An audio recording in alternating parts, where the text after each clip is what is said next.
Hey everyone, welcome to the Oasis Podcast. I'm your host, Miss AJ. Thanks for tuning in.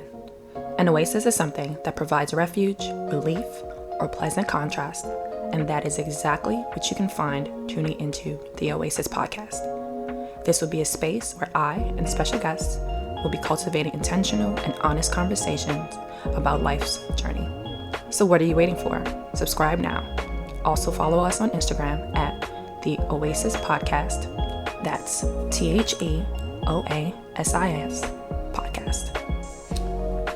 Welcome back to the 5th episode of the Oasis Podcast.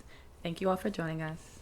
So today I have a special guest joining us, and Mr. Vision.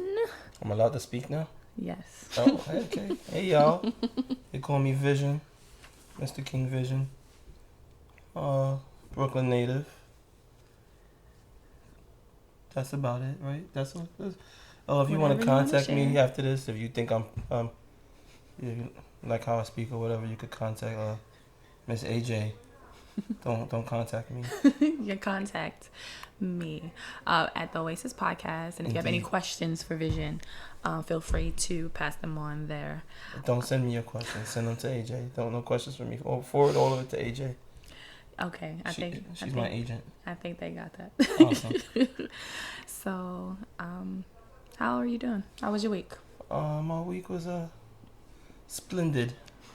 Outside of being sick all week, you know, very restful week. Yours? How was yours? Had a pretty busy week. It was busy. It was eventful. It was enlightening. Eventful and enlightening. That sounds deep. Yeah. What about your week was eventful and enlightening? So, did some motivational interviewing workshop at work. And usually these workshops or trainings are like terrible and they're like a drag. Mm-hmm. But this one was actually really good. Like, it was very insightful personally and professionally. And so it made the workshops kind of breeze right on through. It didn't really feel like you were sitting there all day, which was awesome because I get antsy at these things. Mm-hmm. But I was engaged and it was engaging and it was nice. Was that the motivational or the enlightening part? Both. Okay. The motivational and enlightening, I hear you. Yeah, it was both. The work week was short because of the training, so that was also nice. Mm-hmm. Only 2 real days of actual work. The other days were just spent listening and learning, so that was cool. Nice change in pace, I guess you could say. So you had a good week. But you were sick. How did that go? Are you feeling better? No, I'm not feeling better, but I'm here. I appreciate you for that. I try. I think I'm a decent human being. I try. Oh, just decent? Decent. Okay. You hear that, ladies? I'm decent. Just decent, though. Yeah. Just decent. Just enough. Yeah, I mean, work week was cut short. I have a 4-day work week anyways. So, shortened that to 2 days, and I went bowling on Wednesday. That's pretty dope. Nice. How was that? It was interesting. Very interesting. Interesting. To say the least. Yeah, you know. Care to elaborate? Me, my best friend, and his lady and their in-laws. His in-laws, her. You know, it was an interesting bowling experience. I enjoyed myself, to say the least. And then I went to the emergency room the very next day. And oh, wow. Okay. That was that. That transition. Okay. Indeed, but I don't want to give the real world too much info on me. Okay. Yeah. Well, you are better now, right? Can I answer that at the end of the podcast? Okay, sure. But I'm going to need all that energy, you know, for this conversation we're about to have about dating while 30. I'll definitely bring you some energy. Okay, well then. All right, let's bring it. You got Red Bull in the back, some Hennessy. Let's go. Let's get it going. I'll give you a shot of something if you need it. A shot of something, please. Something. Right? Something. If it's cool. All right, so the topic today for today's episode is dating while 30. And you're 30, AJ? I am 30-something. 30-something. You wear it well, woman. Well, I appreciate that. Thank you. You wear it well as well. So I try. You try? But I'm barely 30, though. Oh, you're barely. Yeah, you 30-something. I got my first digit in 30s. So. Oh, yeah? Okay. Well, so let's start it off, right? The current experience dating experience while in your 30s. How's that been for you, Vision? Dating in my 30s has been interesting to say the least. Mm-hmm. I think me personally, I now am more aware of the things I want and what I'm looking for. I'm more willing to explore to find those things. While also knowing and understanding and respecting time. Also not waste my time. In the midst of exploring, it can get very easy to get engulfed in the search, and just respecting my time, even though I know what I want and I want to search, just know when to stop that search, and knowing that this person isn't what I'm looking for, and things along those lines. I think there's been a certain level of wisdom I've obtained in my 20s from dating, and my 30s would be me applying it for the most part. Okay. So I guess for me, going on my second, full year of like actually dating, or in your 30s? Starting my second year in my 30s. Okay, I'm still trying to guess your age. Anyway, last year was interesting.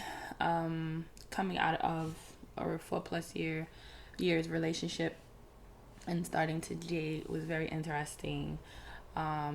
Dealing and processing, kind of grieving that relationship, but then also knowing that you wanted to move forward. So I was like I think I was in an interesting space. And dating was interesting because of that as well. Met a lot of different people, different walks of life, different experiences. And it was interesting in getting to know people, which I think is the first time really I dated, if that makes sense. Mm-hmm. And not like going 1 or 2 dates and it's like, oh, we're a thing, but like, let me take a few months to get to know you. That's the first time I actually started that process, and I learned so much about people just slowing down the pace. Mm-hmm. And because of that, I learned a lot about myself too. Mm-hmm. And this year, so last year I met quite a few people, again, different experiences. Actually, towards the end of the year, I was like, I'm over this. Because it was a lot. Like I dated a lot of people. And by when I say date, I know people have different definitions of dating. You've been on dates. Right, exactly. Mm-hmm. On dates, literally talking to people, getting to know them. It doesn't mean being sexually intimate or anything like that. Literally just talking to people. It's exhausting, and it was interesting too. I can't say that it wasn't like a terrible experience, but it's definitely a different space to be in when you know what you want and what you're looking for. Mm-hmm. Dating with that type of intention than like in the 20s when you're like, you're nice, you look good, or whatever. Like, okay, let's see what happens. It's definitely different, and I found it started to be frustrating. I'm not gonna lie, towards the end of the year, but then I also got to a place of peace of like, you know what, I'm okay. Mm-hmm. If I did or if I didn't. So I think I started this year in that space. Mm-hmm. And I think it also made the process of dating a lot calmer and easier too for me in some regards. And then it did in others. Which I think others. I kind of touched on. Yeah, I touched on in the last episode. I mean, we can touch on it again, I guess, a little further in the conversation. But yeah, so yeah. So I know we both mentioned it being different than dating in our 20s. So what are the differences for you? Well, I spent a large portion of my 20s in a relationship. I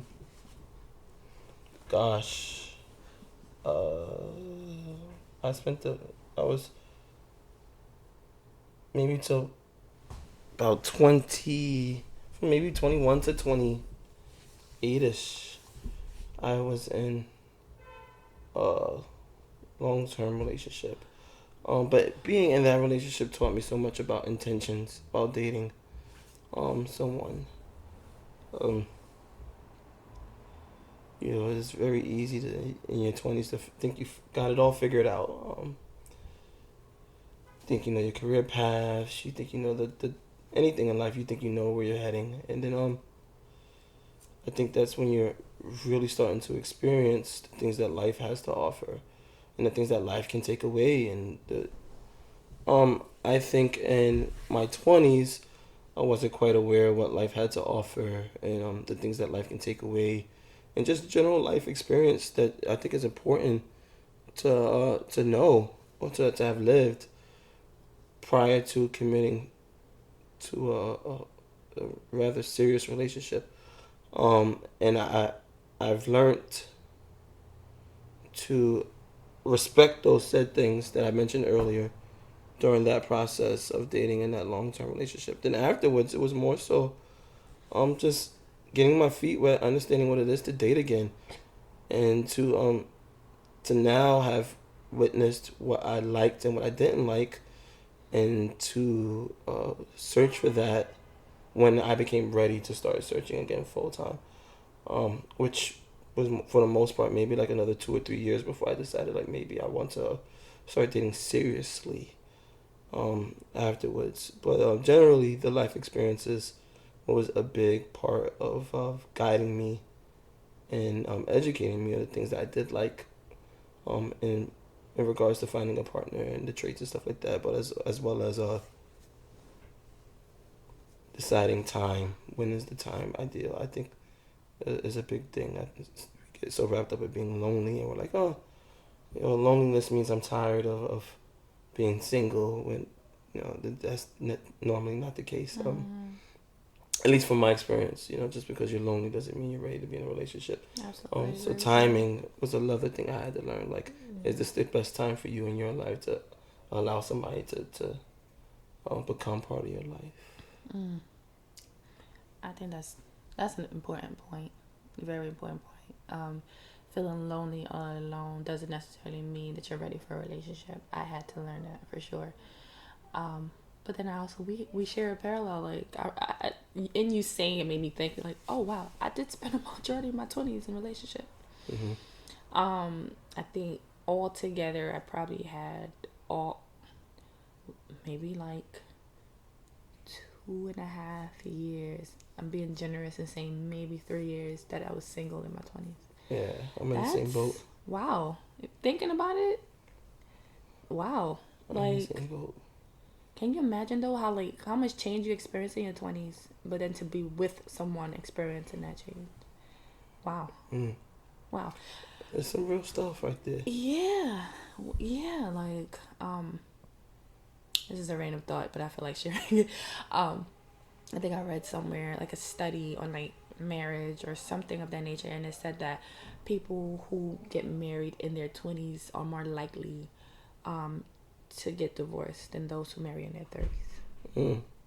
And that's due, and they gave different reasons of why that is, and one of the reasons I recall is due to the fact that because your 20s is usually that time you spend getting to figuring out who the hell you are. And so what ends up happening is people grow apart because they grow up technically, right? And then that's why marriages tend to end, because people feel that person has changed, because they have changed, literally. But then also, through the course of time, though, people are expected to change too. You have to change, And just granted, not just in your 20s is when you're growing up, it changes, but in your 30s and your 40s or 50s, I think the concept of change is something that's so frequent that we take it for granted. We don't think about change when considering relationships. But they stated that in your 30s that you do still change. They did mention that. However, they said the difference between the 20s and the 30s is that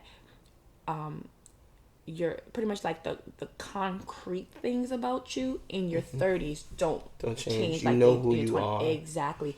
And so I guess if you get married then, or you build, that type of partnership in your 30s, that fundamental piece of the person is still there. And so I think it's easier to roll out with the other changes.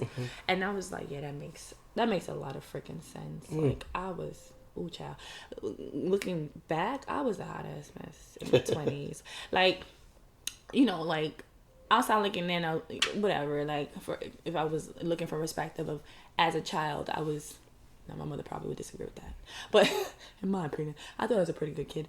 Or like in your 20s growing up being, you know, that type. But I was a hot ass mess in intimate relationships. I was a mess. I was a mess. I went from like two different extremes, being like quiet and not knowing how to express myself and just taking things and holding in feelings, to being the complete opposite of literally just vomiting everything that came to mind. Oh, I was all over the place. Wow. I don't know. That just stuck out to me, that parallel that we have. But 20, man. So yeah, my experience dating in my 20s was yeah. But it's supposed to be, your 20s is supposed to be messy. Like, in your early 20s, you're still in college, fresh out of college. You don't know where your careers are. You haven't even lived by yourself, like really, really lived by yourself yet. You might have had like the dorm experience if you're lucky. Maybe you might have like lived off campus for a little bit, but you never really lived by yourself. You haven't experienced a career yet. You're building towards that. You might own a car. You probably don't. You're driving your parents' car. It's just like the being able to understand and finally start fulfilling responsibilities. It's almost impossible to not just be spewing out everything and not be emotional, to not be all over. I don't think you did anything wrong in your 20s. I mean, no, it's not that. It's just like like I always had this idea, like when you're younger, you always think your 20s you're so old, right? Mm-hmm. Right? Like, can't wait to get out your mama's house. It's so like, it's that feeling. I always remembered like 25 was this magic age to me, right? That by 25 I was gonna, you know, have my degrees and I was gonna have do this. Not so much, it was like one of the things, like by 25 I was gonna be ready for life, meaning family and all that stuff. I didn't know how it was gonna come, but I'm like, by 25 it's going down. 25 came and went, I was like, oh hell no. I was still a mess. Like, I got my degrees, but then it was like, You had both of your degrees by 25? Yeah. You go ahead, girl. Yeah. I literally finished the summer before I turned 26. Man, I was going back to school to finish my degree when I was 25 years old. Yeah. So you go ahead. And that's the thing, like, and then like coming from the family that I come from and the background that I share, they literally expected that the minute you would finish your degree, oh, so when are you getting married? When's the family? And you're like thinking, I'm a hot mess. What? Who? You know? Is that a cultural thing, you think? Is that like... Yeah. I would, yeah, for sure. I definitely felt like it was a cultural thing, because they make you feel super old by that age. Mm-hmm. You know what I mean? So even if your internal clock is not ticking, they make you feel like it should be, and so then you get feverish, you know? Mm-hmm. And if you're already in a relationship, then you kind of start pumping the gas when that should not be the case at all, right? Because you literally were in that relationship because it was comfortable, right? Because it was convenient, and I can I'm definitely guilty of that. Not to say that there weren't true feelings there, right? But I think that those relationships were entertained longer than necessary because of certain factors. And I know for sure I did that in my 20s, because I didn't know what the hell I wanted. So it was like, I don't know what I want, so this probably is it, right? And so you keep going with something even though internally it didn't feel right. And I think that's the huge difference for me, being 20 in my 20s than now being in my 30s dating. That's the biggest thing, I think, for sure. So I know you also talked about the fact that, you know, being in your 30s, you know what you want, and I mentioned that too. So do you really feel you actually know what you're looking for? Because, you know, it's a cute soundbite, and I know people say that a lot, and in dating I realize people say it, and then when you ask them, they don't know what the hell they're talking about. Or when they feel they start to get these things, they act completely different, right? So I think that's a 2-answer kind of question. Okay. So the first thing I'll say is yes. I do think with air quotes, think, because I'm not sure if I'm thinking, but I'm also putting that air quotes on want. I do think I know what I want. For the most part, I know what's good for me. I know what's not gonna work for me. So those are the things that I want. Of course, I want the things that's gonna work for me. I know there's a certain way I have to do things. There's a certain way I have to communicate. So the person who I'm involved with has to be patient. I know, like, I'm very affectionate. So the person that I'm involved with has to be reflective of that, has to be just as affectionate or willing to receive that affection. So yes, there's things I want. I know I want to date somebody who's African descent, anywhere along the diaspora. So yes, there's those things that I know I want. Thing about wants is that things you can want something and it's not always good for you, or it can be too good for you. You know, just being practical about that kind of stuff. But then you don't know what you want, because I there's been times like I know I want this, and that's like the packaging just looks amazing, and then you open it up on Christmas Day and you're like, what the fuck is this? This is not what I asked for. So of course, you know, there's those things you got to be wary about. So yeah, I for the most part, I think I know what I want. I think I have my expectations and wishes and requirements that the person that I'm involved with hopefully would fulfill. But I'm also aware that it's very easy to make a diaper look good, wrap it up and put it in as a gift. So there's definitely things I'm wary of, and I understand that. Yeah. What about yourself? You feel like you know what you want? I do. I do feel I know what I want. And that's like characteristics and traits and all of those things that you've mentioned, and also adding the piece of I know what I'm aiming for, right? Like what the goal is as well, which I think is important, because that's a piece that I honestly wasn't sure about prior. So yeah, for sure. Now it's like kind of, I mean, I agree with you in some points. It's like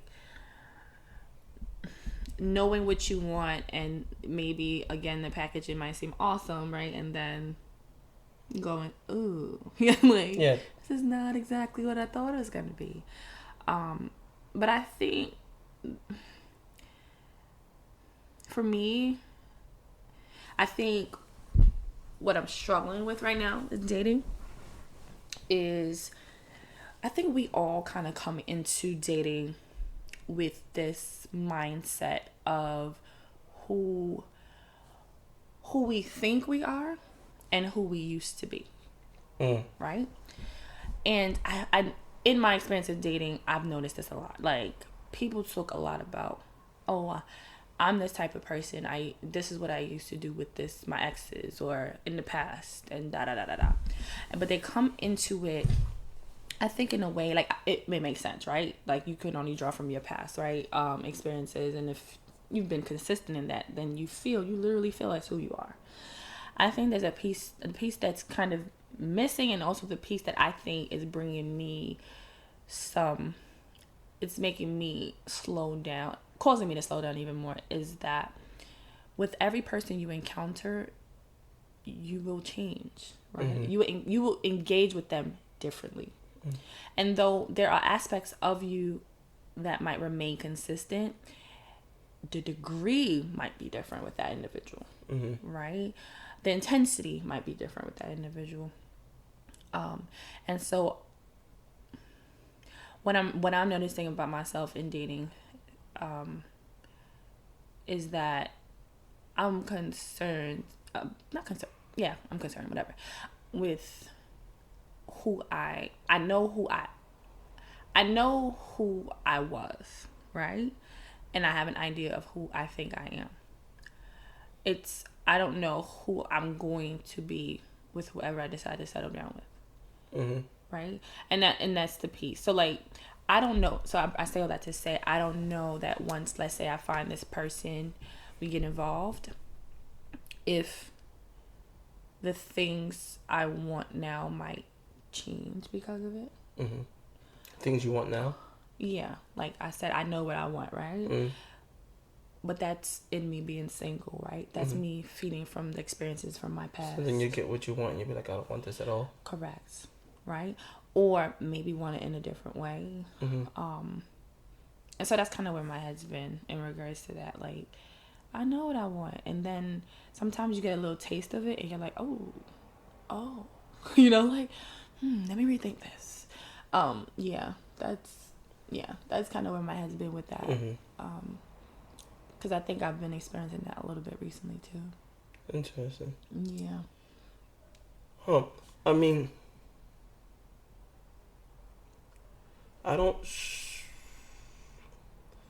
For the most part, I haven't lived that kind of experience. From my most recent dating experience, I think the packaging is great. I think I'm enjoying the gifts. Though it's early, I can feel the hesitation from that person. But I don't necessarily deem that as a means of me to be not necessarily a concern. It's more so at the moment in time for me, it's something you have to deal with until that was part of the process of dating. I think this it's very easy for us to minimalize the process of dating. It's not this thing where it's just like I could go on a couple of dates, I fall in love with this person. It's not cookie cutter. It's no way possible. It can be. But I also think that we apply these rules. Yes, it's not cookie cutter, but we also think that these are the rules of engagement. And I don't think there should be rules. I don't believe relationships should have guidelines to how a relationship is supposed to be built. I think it's sometimes we get what we want, and it's not that it's not what we want. Sometimes it's we got what we want, but we got it in the method we needed, or sometimes we didn't get it in the method we needed. And there's so many things that's tangibles, and or that you weren't ready for, or you wasn't ready. There's so many tangibles that it makes it difficult to have this kind of dating experience. So I get you. I just personally haven't had that experience yet myself. I'm more of a dealer, so when you say dealer, what does that mean? I sell crack, guys. No. He does not sell crack. No, as a dealer, I evaluate what's worth dealing with and what's not dealing with immediately. And if it's not worth dealing with immediately, I let it go. I see. And so I for me, if I feel like restraint or any other emotion that's being given to me from somebody I'm involved with, is I'm more of a I deal with it until it's the time to talk about it, and then we go from there. Okay, you mentioned you don't feel there's a timing to things. You don't feel like everything should be structured technically, right? I mean, I think that what I'm saying is I'm not saying relationships shouldn't be structured. I'm not one to say like, oh, you don't need a title. I believe titles and things like that are important. Or I'm not saying like you can have like want to be romantically tied with one person, but sleeping with Tom, Dick, Harry, Sue, and Joe at the same time. I think that in that case, yes, there needs to be some structures. But I'm talking about when I'm questioning structure, I mean, it doesn't have to be the conventional way our parents did it in the 60s or in the 50s, 40s, however old you are, your parents. It doesn't have to be that way anymore. And it doesn't have to be biblical, and it doesn't have to be this new wave of dating where everything is super open, and we don't have to be in the confines of the times in regards to dating. So you do believe in timing of things, or you don't? When I said times, I meant like generations. No, that piece I got, but what I'm saying is in regards to interactions in dating, right? Right? Do you have timing for? This sounds so old school, but for kissing, having sex. No, I don't believe in timings for that at all.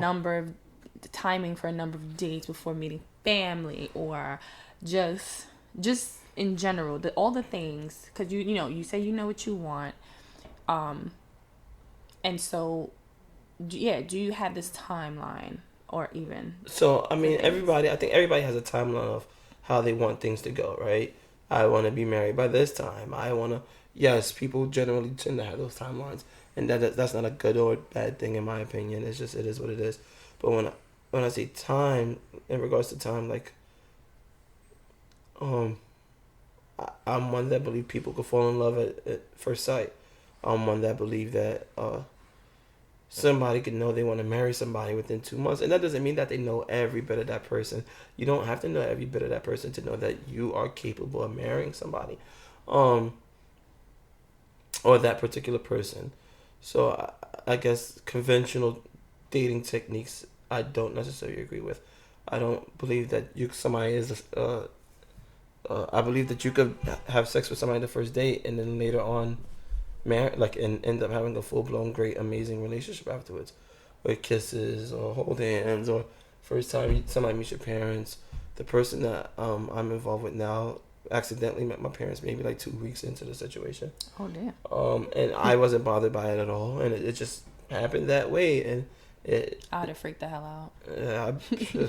Yeah, she did freak out. She hid in the bathroom like 10-15 minutes. But yes, I do imagine that I could see how people would put timers on that, but I don't necessarily subscribe to those. I don't think that subscribing to them helps or devalues the potential of a relationship. So there's no too fast for you. Not that there's not a too fast. I mean, there can be situations where you can be too fast, but it also depends on that person. I guess I can agree with that too. Yeah. Yeah, I've been in situations where I've always with somebody in 2 months, and they were like, "I want to live with you," and I'm just like, "Yo, bro, you gotta slow this down. Like this is not how this works, homegirl." And then I've been in situations where I've been with people for 2 months, and I'm like head over heels with this person. People. Chemistry is an interesting thing. Chemistry is a real interesting thing. Things could work well now and don't work later, and things could not work well now and then tomorrow will be perfect. So I cannot say that. Yeah, I can't answer that. It all depends on the person. I definitely can agree with that. Depends on that person. And when I say that, I mean like chemistry is definitely important, but so is connection. And I think they're different. I think chemistry and connection are two different things. But both of them are for me very important, and it does determine the pace as well. I think I agree with you on quite a few things. I think it's important to definitely listen to spirit, gut, whatever people want to call it. Definitely listen to that, and if you feel connected enough, you feel the chemistry is there, and you want to do things in a few months rather than years, go for it. Like, you want to fall in love, go for it. Like, go for it as long as it's genuine, and not because you feel this is what the other person wants you to do. Agreed. Not because you feel you have to do this because of whatever external reasons, but if it's true to you, I say definitely go for it. Agreed. For sure. So, I mean, hearing you speak, you seem very confident. You seem sure, right? I'm a person that is like riddled with fears when it comes to like committing into relationships, right? And it's not because I can't be in relationships, not because I can't commit, but I have a fear of course, I think many people can kind of, I guess, agree, is like there's the fear of committing to the wrong person, right? And like the idea of time wasted, even though I know that time is never wasted. You learn and you gain, different things. However, I do, without going into so much more detail, unless of course we want to definitely unpack that, but I do have fears. You seem confident. Like, do you have fears when it comes to dating? And like, how does that influence your decision making? Yes, I do have tons and tons of fears. But I've been in situations in relationships that's taught me that you can have fears and concerns, but you cannot base you can't base your relationship off of those fears and concerns. At least you have to try your hardest not to. But that also means that to not live in fear because of those fears in relation those like fear is an interesting thing because we all have them. But there's times where I'm victim to it as well, where I have a fear and I'm just like, I can't do this because I'm afraid. But specifically romantically, I think with the romantics, like we cripple ourselves with that fear, and you miss out of a lot. Guess what? We're humans and we're gonna make bad mistakes or bad decisions sometimes. Sometimes it's not even a bad decision. Maybe it was a good decision. Things just change. But for me, the concept of wasting time, even though yes, there's such a thing as wasted time, I don't think there's a possible to waste time in a relationship. Because how else are you going to figure out what you want if you're not willing to put yourself out there to be vulnerable and be in a relationship? How else can you determine this is what I said I wanted, I really don't want, or what I said I want it this way actually. You can't do that if you're sitting at home playing solitaire with your 10 cats and it just is impossible to do that. Sitting there wishing that the perfect man would just fall from the sky. You got to go out there and then participate. You got to be active in dating. You have to be willing to get in a relationship and fall in that and pick yourself back up in that and fall again until that doesn't work. You have to be vulnerable. If you're not willing to be vulnerable, it's almost like, then what are you doing in a relationship? Vulnerability is a hard thing, I think. And it's not only with intimate relationships. I think we experience vulnerability in different aspects of our lives. And I think across the board it's hard. It's very difficult to do. And it's definitely something that needs to be tackled internally, like with yourselves. And I think a lot of us sometimes don't not even have to be vulnerable with ourselves. So of course it's going to be extremely difficult to be that with anyone else, right? But I agree, fear shouldn't cripple you. I do think there's a level of guidance that it does provide and it should provide, but it shouldn't cripple you. I guess that's what I'm tackling with too, not allowing it to cripple and take away from the experience, right? Not to steal joy that you might experience because of fear. So when I guess, let's say, engaging with someone new, because this is a conversation I've had with my other guest host, Love Shelley, talking about when is the best time to reveal what your intentions are to the person that you're speaking to or talking to, dating. I know people use different terminologies, but someone that you are getting to know and might be interested in. So from your perspective, when is a good time to reveal that intention? So I'm going to give you what my perspective is and then what Love Shelley's was. For me, I think you need to do that from jump, right? And it's not to say, oh, this is what I want and you better be with it, right? But it's to say, hey, this is where I'm at so that you know, right? If you aren't on that same page, wonderful. Let's talk about it now and then we can decide, do we still want to get to know each other or not? Whereas Love Shelley felt that you needed to get to know the person more before telling them your intentions. And to me, I felt like that was a little bit misleading in a way. And I also thought that to me sounded like a waste of time.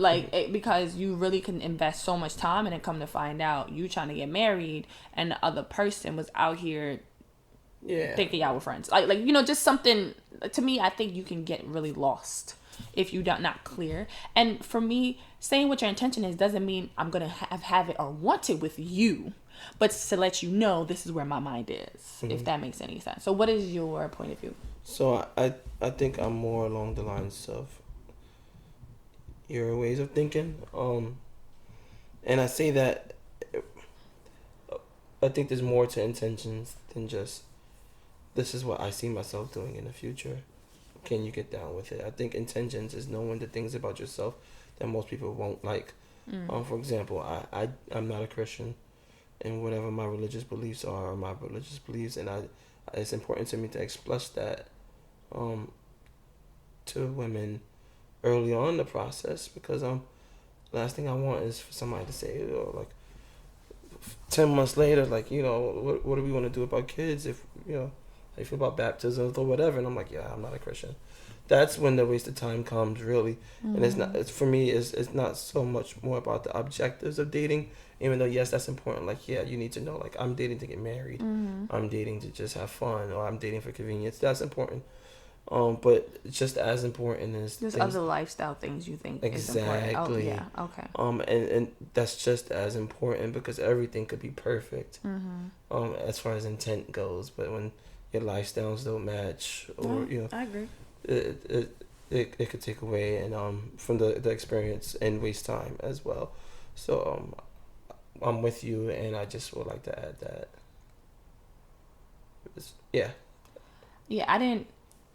I wasn't even thinking about the lifestyle piece, but I think that is a very essential piece, right? Yeah, talking about religion or talking about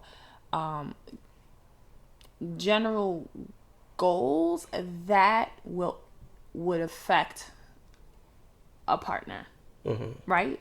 So, i.e., like, I plan on becoming a business owner, or I plan on picking up and moving to California. Exactly. I plan on moving, right, not raising kids in New York. So then that tells the person, hey, like, if we do get involved, you have to be comfortable with the idea that we are going to leave New York State, right?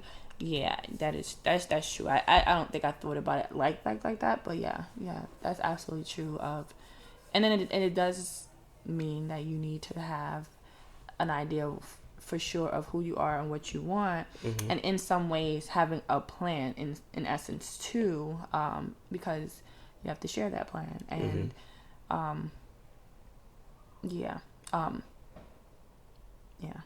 that's true. I didn't think about it like that. Yeah, I mean, from my experience, I think the last most serious relationship I had with somebody, I think I knew what I wanted. At least I thought I did, but more so, once I realized that that we didn't really communicate about our lifestyles. I think that was a big separator. She wanted to date a Christian man. I mean, she was very clear on whatever, and I was lost in my beliefs and my theological beliefs. So, I could try to do something that I tried it. It wasn't something I was into, and that was a big deal for me that I wasn't in. This is not what I want. I did not want to not grow up or raise children in a home that was required to go to church every Sunday and every Tuesday and every Saturday morning for gospel, choir practice, whatever the case may be. It's not something I was just generally interested in doing, and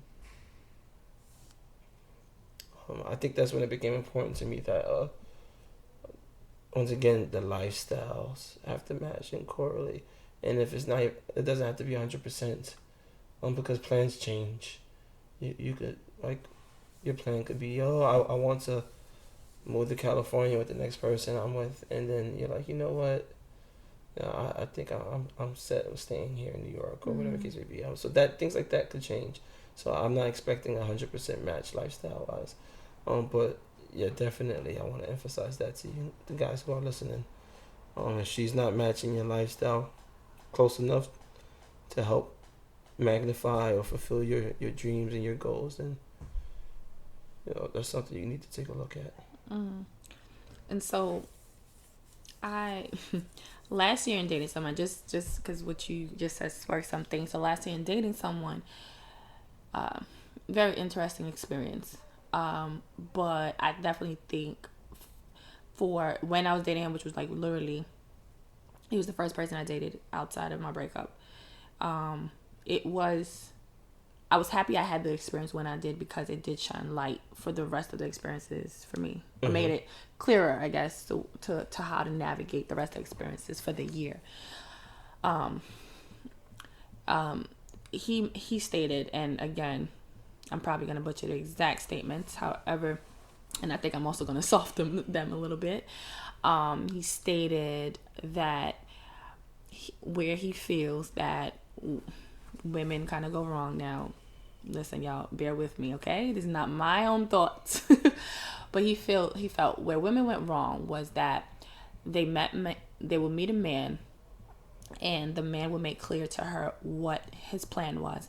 And not having a plan is a plan, right? And instead of her seeing and agreeing to his plan, a lot of times women will hear the plan, understanding the plan or lack thereof, and pretty much hop on the bus, right? And then midway try to change the direction.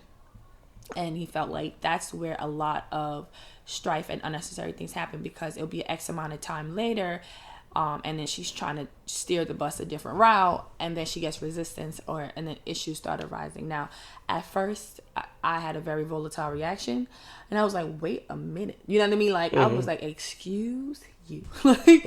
But in having a conversation, and really breaking it down with him, and then going home and then thinking about it myself, I really thought about it, and I said, you know what? That actually makes a lot of freaking sense. It does. It made a lot of freaking sense. And hearing you say that, and even prior to you having conversations with my homeboy and just other people, I realized that is a very real thing. Super real thing. And then I also look back on my past relationships and kind of how I went about them. I'm like, wow, like I did that. You know, it was clear this person had this plan or had no freaking plan, and I still was like, and he was okay with not having a plan. Exactly. I was like, that's okay. And then midway, I'm like, nah, we need to go right. When he was like, nah, I'm okay with going straight. Right? No, I want to go left, or I want to go whatever. And I was like, no, let's turn it this way. And then they might take the turn once or twice, but then they're gonna get back on the road that they wanted to. Yeah. Exactly. And I think that's essential. And it's not to say that you don't have your own plan, right? But you should find the one whose plan matches more closely with yours. Not just jump on ones that's completely different. Yeah. And that's the piece that at first I was like, wait a minute, that I was kind of, but then when I thought about it, I was like, and then when we talked about it, I was like, okay, like I get you. So finding that person whose plan is as closely related to yours as possible, right? As opposed to completely rerouting someone else's plan, right, to fit yours, which I thought was super, super impactful. I thought that was powerful. I honestly, like that. I thought about that, and I clearly it's still in my brain. So it was very, very impactful for sure. So to kind of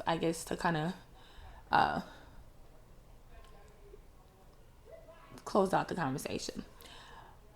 For you, what are your hard limits? Like, what is something in dating, if you encounter, you're like, hell no? That's my personal. Is it like, are you talking about trait wise? I mean, you can answer it how you want to. Like, one, the other, all the above. Like,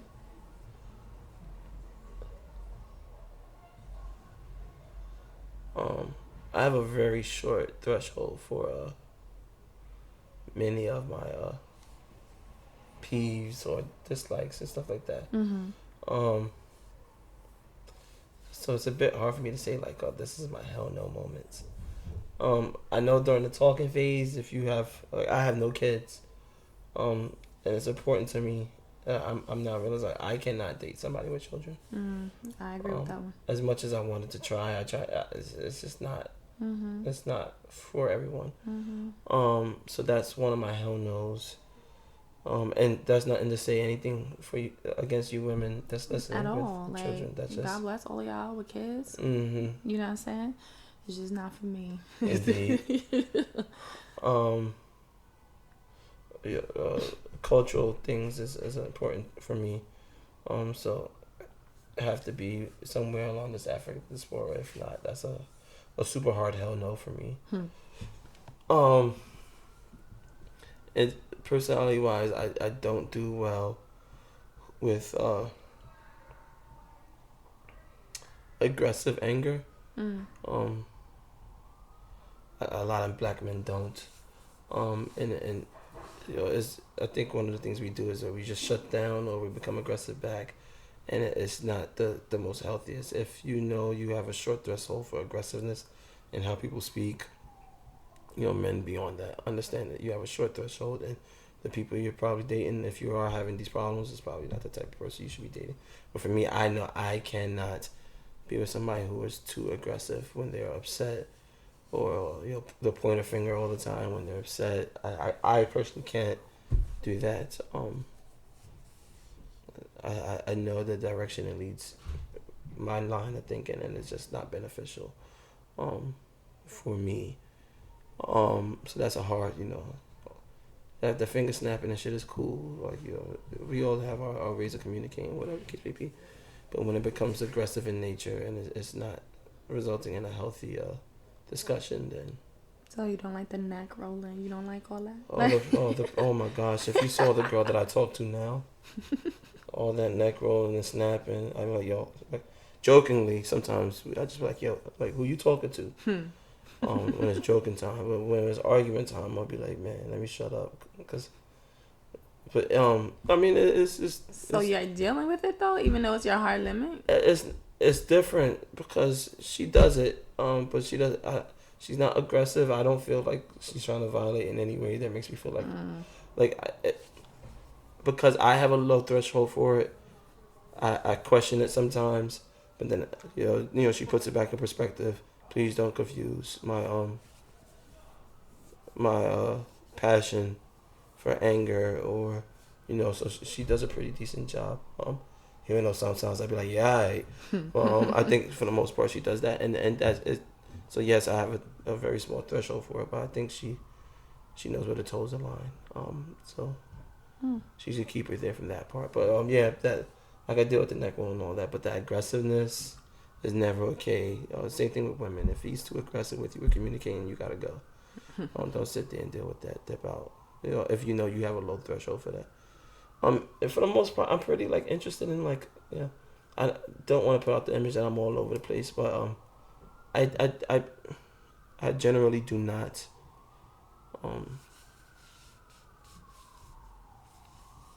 I'm not a hell no kind of person. Often I give people the opportunity to hang themselves, if that makes sense.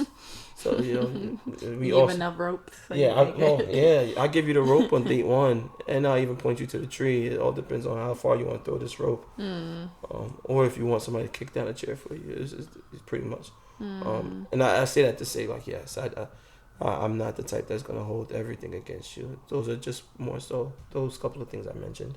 On mine. Yours? So the kids thing is a no for me. I've been there, done that. I've got the postcard and a souvenir. No, thank you.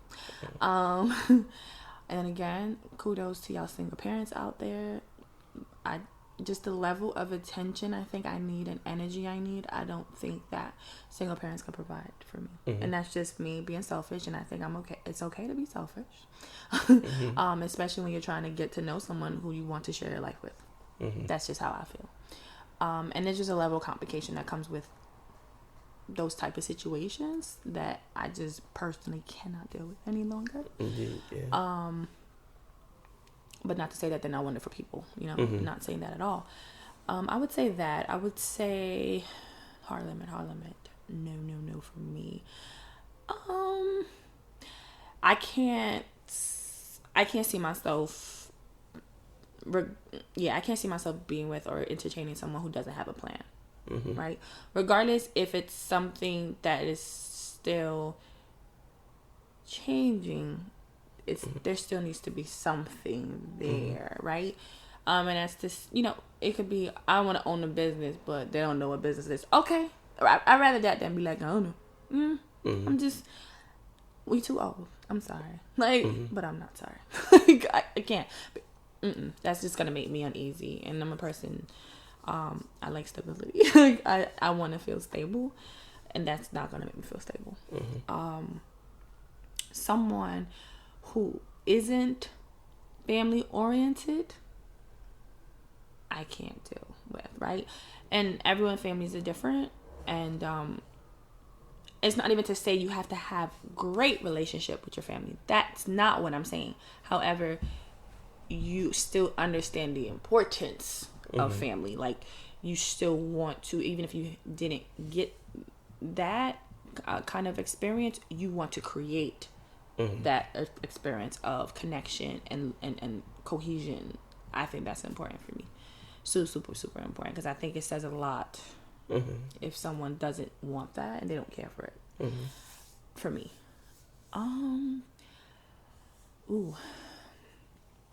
What else? Can I touch back on what you mentioned about goals? And Yeah. is there a difference between like goals and dreams? I think sometimes. Yes. Okay. It brings me back to somebody who I courted for a couple of months when I lived in Virginia. Sweet girl. Sometimes it just felt like she had no ambition, and it was depressing. And when you push that kind of issue with people, it becomes a very volatile situation when absolutely you have ambition and this person's like, oh well, I'll be there to join your ride. Yeah. Ride your coattails. Yeah. I say that it's not my hard no, because some people just don't know. They know they have it, but they don't know where it needs to be directed at. I think some people want to do better with themselves, but they just don't know their talents are, or their concerns, or their interests are. And sometimes it takes people longer times to figure that out. I'm more so concerned with immediately is, are you content with what you have now? And if you aren't, then we have somewhere to start from, and then later on, hopefully, ideally, you'll figure out where your passions are. It took people, like, I know my mom, like, it took some time to really realize, like, this is exactly what I want to do. And she's been working towards that goal for a very long time. I don't think she just verbally was able to just say this is what it is. She just was working towards it, and it just started to happen. But some people just don't know how to communicate that, and they're not willing to do the work either.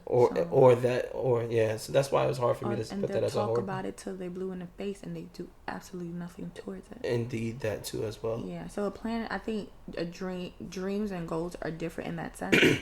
Dreams are just that they're stuck in your head. I think goals are dreams that are written down and has a step-by-step process. That's what I think it is, right? Dreams to me, it don't mean nothing. I'm sorry, like, that's just how I feel. If you want a dream to become real, it needs to become a goal. That's just how I feel about it. But yeah, I don't know, I felt like I had another hard limit. Oh, I'm sorry. No, that's fine. I just feel like maybe I lost my train of thought. Oh, I think I did lose my train of thought. Oh, another hard limit. It was important too. It was a good one. It was a good one. It was a good one. I bet it was. Ooh, crap. Here it goes. A hard limit for me in dating is I can't entertain someone who doesn't understand the concept of courting. Like, I can't do it. Like, I've been there, done that in my 20s, right? Like, I feel like there's a level of, it shows a level of interest with somebody who is aware of and understanding, and they get it, right? Where I feel I've realized that a lot of men, even older men, because I dated older men, they have no idea what courting is, and they literally like, oh, I like you, you like me, we're together. Now we're together, and they. That's it. And that's exact, and that's it. There's no, I'm not gonna keep your interest and know anything. That's it. We like each other. That's it. That's enough. No, it's not enough. We need to experience things and get to know each other in different ways. I think that's important for me. That's essential for me. So that's a hard limit for me. Where before I was unsure of it, I was like, it's fine again, because I was like that cool girl, like, oh, in my 20s especially, like, we could just chill, like, it's whatever. and what I realized, that created a very comfortable situation very early, and it got boring very early. But also it also made the relationship feel that a lot longer, if that makes sense, than it actually was. 3 months become 3 years by accident. Yeah, like it just so it creates it just I learned from that mistake. But not only what I felt like that piece of it, but I just think you do learn more about an individual when you actually court them, taking that time to actually get to know them. Indeed. And I don't think it's a one-way street either. I know a lot of people hear that and they think, oh, just the guy's going to be taking their girls on dates. No. It's a two-way street. I don't think it's one way. Right. Get sick and then go to the hospital with somebody, or run into them on a train by accident, and just experience life together in ways that you don't normally, instead of being cooped up in the house. Yeah, exactly. Watching TV, watching Netflix, take a walk to the park. Ain't that much Netflix anyways. Child, listen. Okay, you know what I'm saying? And it just also shows that person's level of interest, their creativity. Yeah. And things like that. You know what I mean? And you also can include people in their interests. So, do you have a dating style? Dating style? Yeah. I can elaborate more if you need. Please do. By dating style, I mean it incorporates one, kind of how, of course, you go about dating, right? But also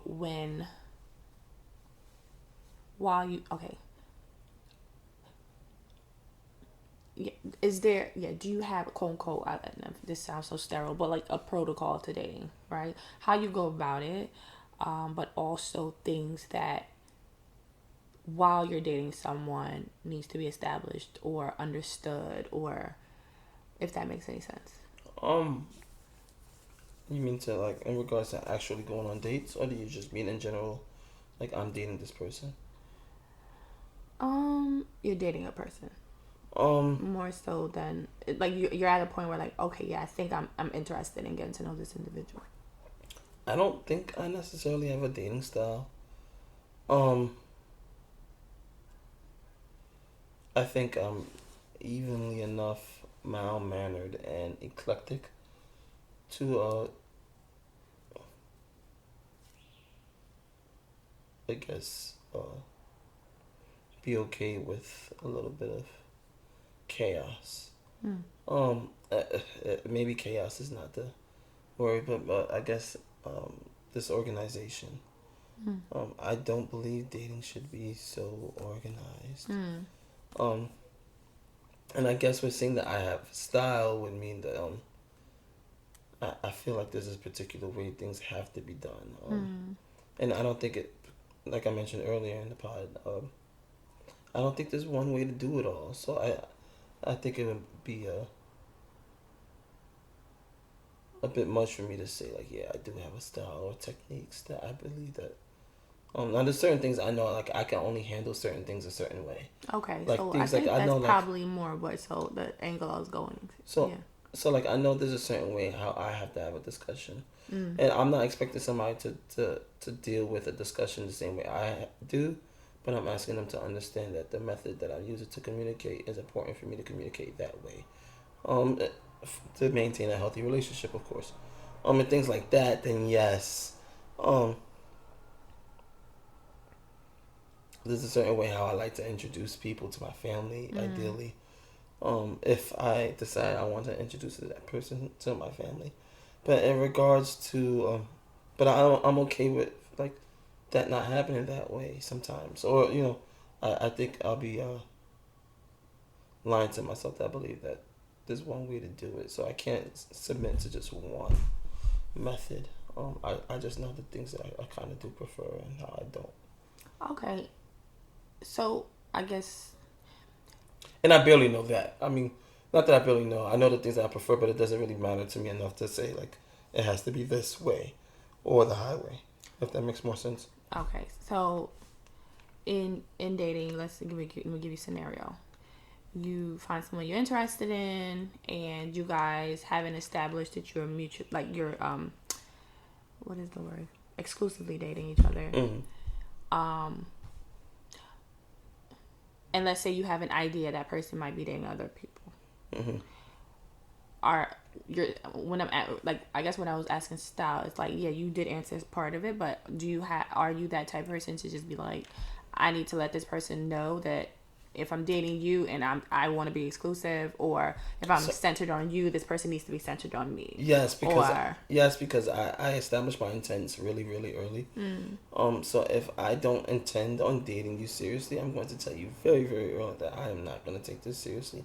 And in fact, I probably won't even want commitment. And I'll let you know that by date 1, date 2, this is what I see for me and you. So in that regards, yes, I guess my style would be like, I'm very blunt. And I'm very honest with my intentions, and letting people know what I want. From that perspective, so I wouldn't, that scenario wouldn't necessarily bother me, because we probably established that early on that we aren't going to be committed to each other in that way. At least I try my hardest to establish that. Okay. Have you felt it? That style has been helpful in your experience? Yes and no. I think more so with my more previous ones than the one I am in now. I think the dynamics of that situation is growing, and that's not to put it in a bad, or that's not to shed it in a positive light or a bad light. It's just to say the dynamics is growing, which can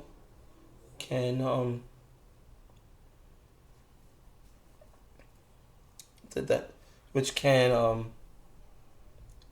change your method of viewing things in some ways. So I my intentions was told very early on, and her intentions were told very early on. But as the relationship goes, you see that we're holding true to our intentions, but the methods, I think we've originally kind of said this is the people we're going to be, kind of altered in some ways. So I say that to say, like, in my previous ones, yes, because I didn't see you this way anyways, so there was no need to move forward. But now once you start seeing that interest, and you're like, all right, this is the person I'm presenting myself to be, and then now you're past the person that you're presenting, and now it's starting to get the person that you actually are, and not the person that you're presenting. And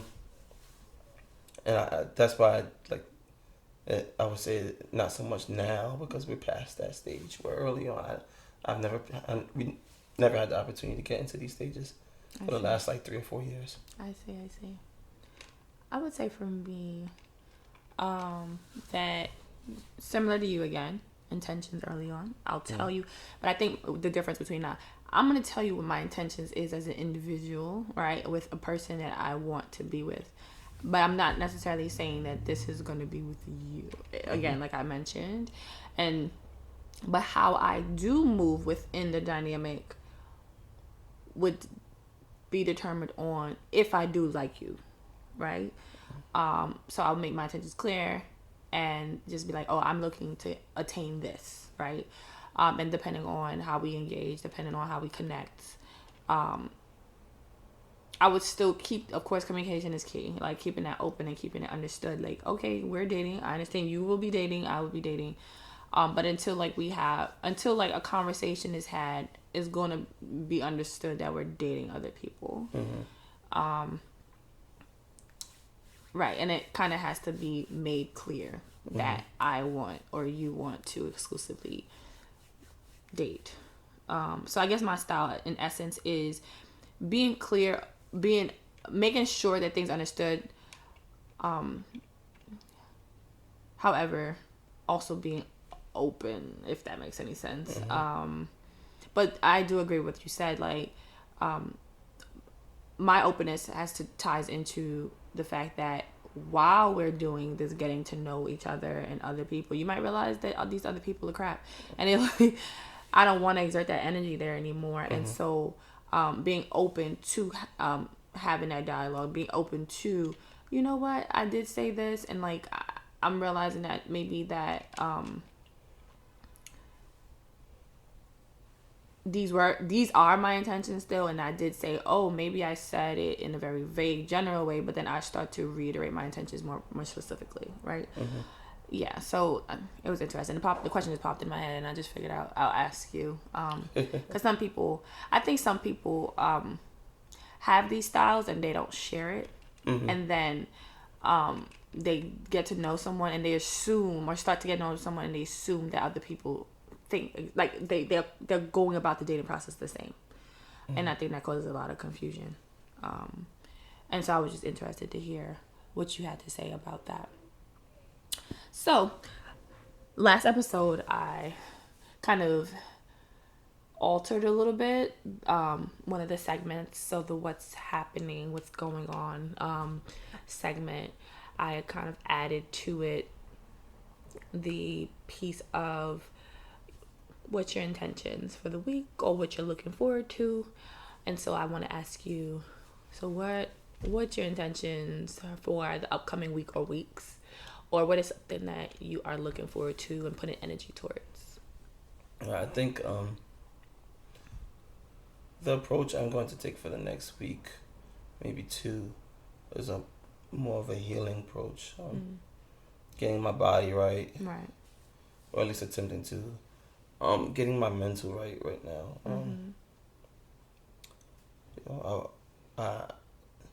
Making sure I'm in a healthy headspace, making sure my body follows suit and is in a very similar headspace. Taking the time to just enjoy things, I believe, is important. So being present. Yeah, I'm gonna have a very short and easy work week, and I'm going to try my hardest to enjoy those days as much as possible. So that's what I'm looking forward to, just enjoying this short work week, and focusing on getting my health and my mental health in order for the next week or 2. I think I'm gonna stick to that. That sounds awesome. Those are great things to look forward to and focus on. Definitely ties into the message from last session. Focusing on self, for sure. Mm-hmm. That's important. For me, update, planned vacation. Looking forward to that. Okay. Because I've been dying for one. So. What are you heading to? Somewhere with sand and heat. Sand and heat. Because I need it. But most importantly, looking forward to spending some time away from New York. Mm-hmm. Spending time away from my normal environment, spending time away from just work and not having to think about responsibilities is what I really want to do. Mm-hmm. And I'm hoping that new space, for whatever short period of time, gives me the opportunity to maybe process some things that I haven't been able to, and get, maybe that new air will help me, just, unlock some thoughts or whatever that I haven't been able to do while I've been here. And hopefully I'm hoping to come back refreshed and ready to tackle whatever is coming towards me. Well, you got this. When I get back. I appreciate that. I hope so. I definitely feel a lot more grounded now than I did, I guess, in past weeks. So that's good. I'm definitely progressing and I'm happy about that. So that's what I'm looking forward to. A nice, uneventful work week and the vacation at the end of it. All right. For today's Connection Corner, I wanted to leave you all off with this quote. My next relationship will be my last. So I'm not looking, I'm not worried, I'm not rushing. I want this love to find me, learn me, want me, need me, and love me in slow motion. We have forever to go. Thank you for joining us. Thank you for tuning into this week's episode of the Oasis Podcast. I hope you were able to find something that resonated with you on your journey. Don't forget to subscribe, share this episode, and like us on Instagram at the Oasis Podcast. If you have any questions or comments, direct message us on Instagram or email us at ajaysoasis@gmail.com. Again, that's AAYJAYSOASIS@gmail.com.